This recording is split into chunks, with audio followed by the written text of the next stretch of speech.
Bonjour à toi. J'ai une bonne nouvelle pour toi aujourd'hui.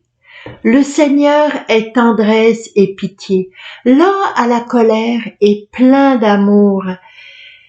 Il pardonne toutes les offenses, il guérit toute maladie. C'est le psaume 102 qui nous le répète encore.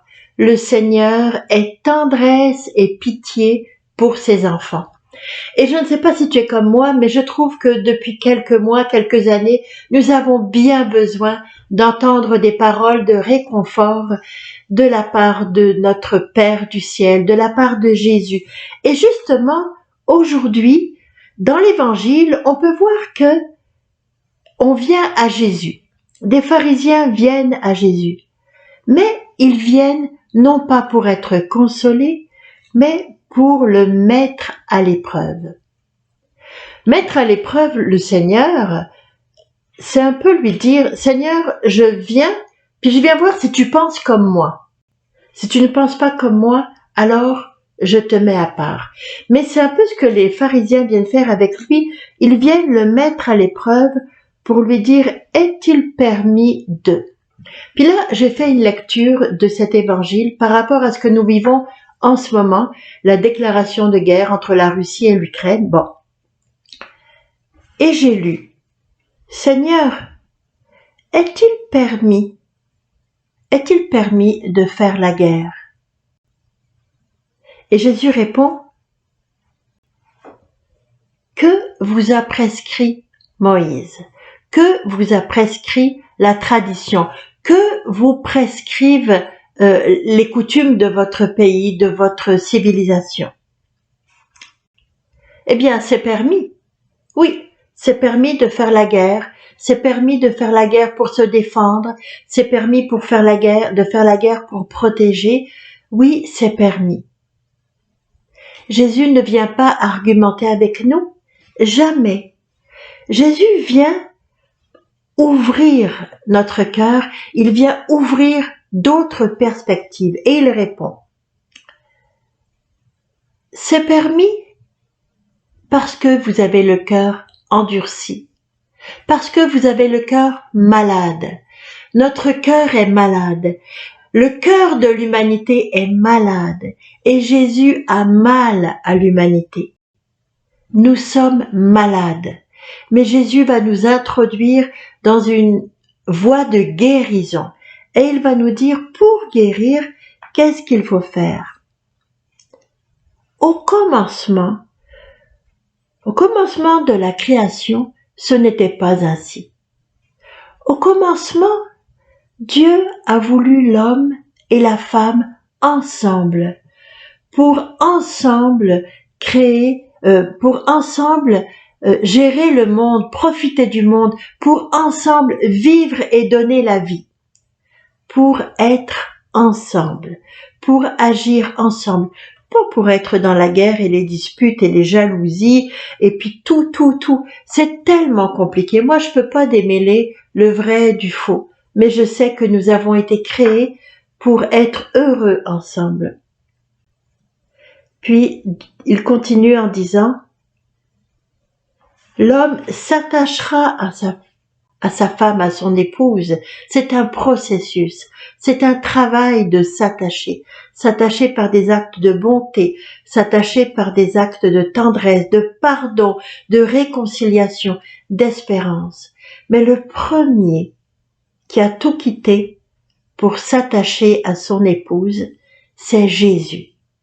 Jésus est descendu du ciel pour s'incarner. Il s'est attaché pour toujours à notre nature humaine. Il s'est attaché pour toujours à notre fragilité. Et il sera fidèle jusqu'au bout. Et c'est cela que Jésus vient nous dire. Ayez confiance, espérez. Je suis avec vous dans ma fidélité pour toujours. Non, je ne vous rejetterai pas dans vos détresses.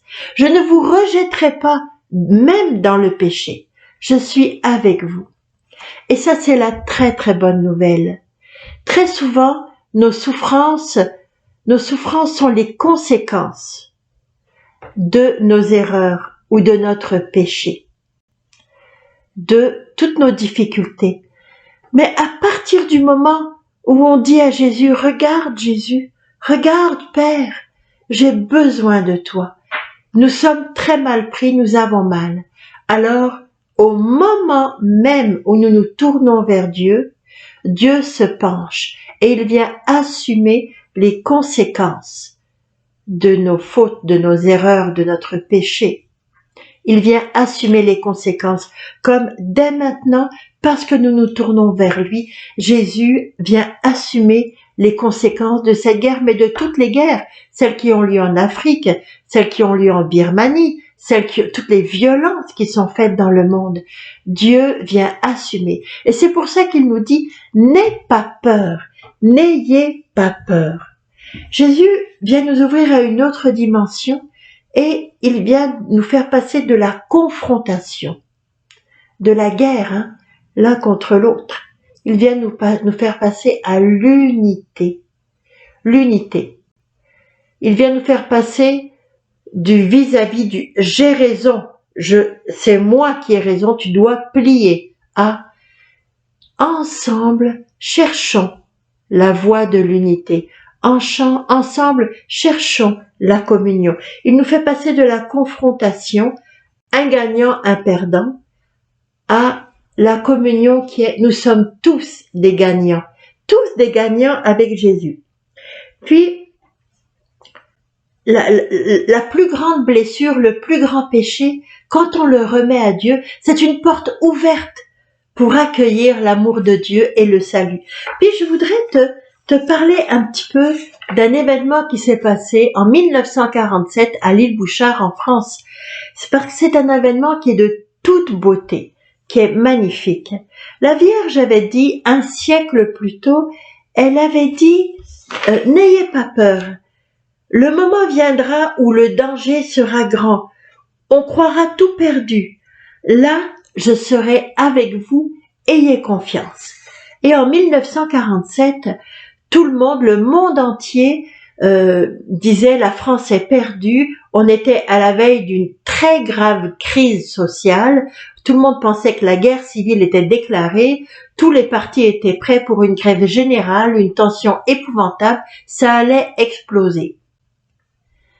Des enfants, en allant à l'école, passent par l'église pour réciter un Je vous salue Marie, et la Vierge leur apparaît et elle leur dit priez, demandez de rassembler tous les enfants et la foule. Je te passe toutes les petites, tout le déroulement, mais ce qui s'est passé, c'est que le curé a fini par rassembler tous les enfants, puis une foule s'est jointe à eux. Ils ont prié.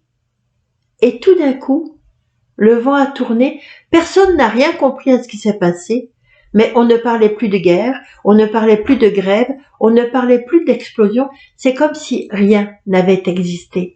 La puissance de la prière des petits. Et quand les enfants ont demandé, d'abord ils ont demandé quelque chose de très beau, de très gracieux, ils ont demandé « Madame, êtes-vous notre maman du ciel ?» Et la Vierge Marie a fait le plus doux des sourires et leur a répondu « Oui, je suis votre maman du ciel. » Et ensuite, la Vierge Marie, à une question, leur a dit « Pourquoi est-ce que je suis venue ici ?» Parce qu'ici, il y a des âmes pieuses, il y a des cœurs qui aiment et qui prient. Alors, ces âmes pieuses, ces cœurs qui aiment et qui prient, c'est toi, c'est moi, c'est nous tous ensemble. La Vierge Marie vient dans notre monde parce que il y a des cœurs petits, pauvres, qui prient, qui espèrent tout de leur maman du ciel. Moi, je te propose de t'unir à un frère, une sœur, des enfants, à ton époux, des familles, des amis. Unissons-nous par 2 ou 3, puis prions ensemble. Un Je vous salue Marie, une dizaine, un chapelet, peu importe, mais prions ensemble pour demander la bénédiction dans cette grande blessure de la violence et de la guerre dans notre monde. Il y a tant de blessures à travers le monde, mais toutes ces blessures sont des plaies ouvertes pour accueillir l'amour et la guérison de Dieu. Oui, Notre Dieu est un Dieu tendre et miséricordieux, lent à la colère et plein d'amour, qui pardonne toutes les offenses et qui nous sauve de toute maladie. Restons un moment ensemble, si tu veux, avec Jésus dans le Saint-Sacrement, puis ouvrons notre cœur et nos blessures à sa miséricorde. Jésus.